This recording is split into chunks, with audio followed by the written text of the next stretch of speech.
Matang English yun ah. Hayop! Gago! Banat bay, kaya ka. Kaya nagagalit sa'yo si Atty. Libayan eh. Sabi niya, ako yung abogado ko, yung maging magaling mag-English, walang nanunood sa akin. Di ba? Gago! Si Banat ba hindi marunong mag-English? Naka-1 milyon.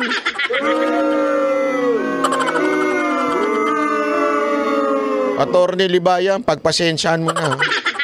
Huwag kang nagagalit sa akin, hindi ko naman kasalanan yun. Itong mga taong nanonood dito, subscribe eh. Kung ayaw mo, sa kanila ka magalit, wag sa akin. At kayo namang mga nanonood, kung hindi pa kayo nakasubscribe, mahiya naman kayo. De, biro lang po. Kung hindi pa po kayo nakasubscribe, madali lang naman mag-subscribe. Ganun mo lang, i-click mo, di ba? Ang hilig nyo nga gumanyan, ba't di